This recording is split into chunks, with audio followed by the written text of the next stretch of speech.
I wanted to comment a little bit on a certain dynamic that happens with people on the autism spectrum, and that is when people who are non-autistic, who are neurotypical, say things to us like, well, you don't seem autistic, you don't look autistic, you don't sound autistic.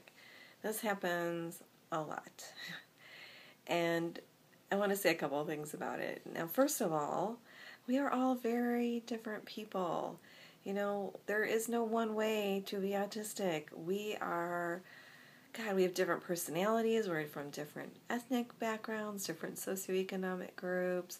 Some are introverted, some are extroverted, some are artistically creative, some are not, some are religious, some are not. Like, we're all different, and we can look different and sound different and act different.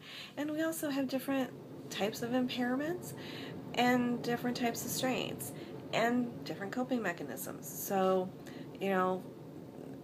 there's no one way to look or think or be or act. And I'm guessing that's just based on people's exposure to, whatever they've seen in film or maybe one person that they might know. And then the second thing I want to say is that a lot of us, and I can really mainly talk only about people like myself who are late diagnosed, we have learned how to suppress some things that maybe would make us more obviously autistic. I know people who have been abused because of some of their autistic traits.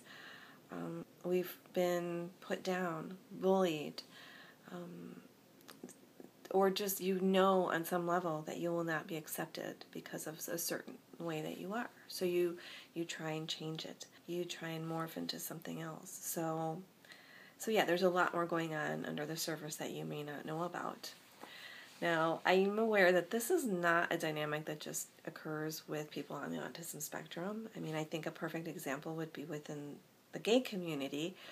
Somebody might share that they're gay, and someone might say, well, you don't look gay, you don't act gay, you don't seem gay, because they have such a very narrow view of what a gay person is and should be or act like. And just like in our community, there is a diversity of people.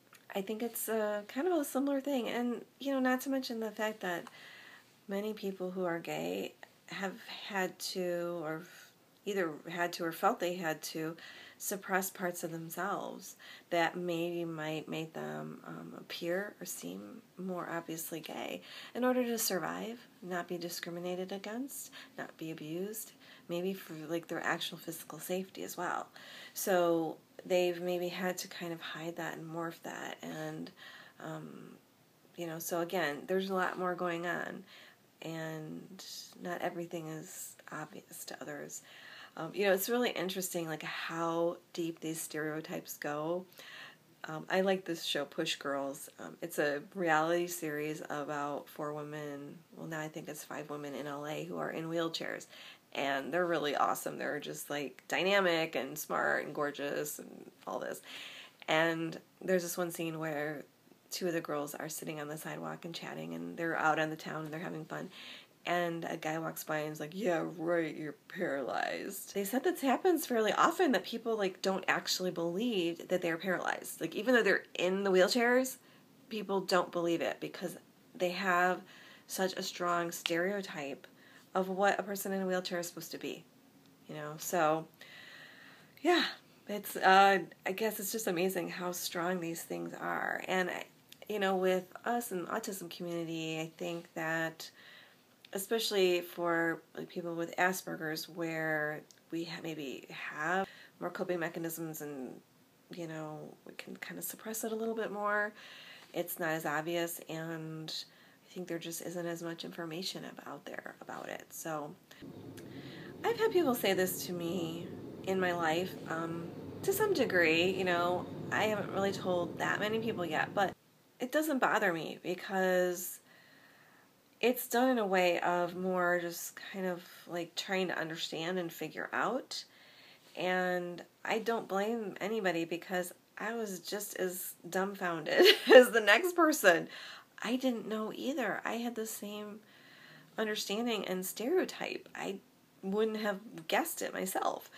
But there's a difference when someone's just kind of trying to process it and understand it versus they're completely denying your reality and your truth and not believing you and minimizing you.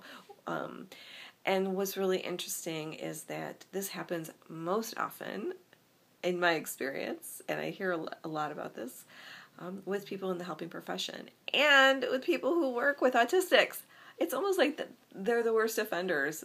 They have such this myopic view of what an autistic person is. And I just feel like we have so far to go. We really need support. We really need people to believe us. But first, people have to break through this view that they have of what we're like.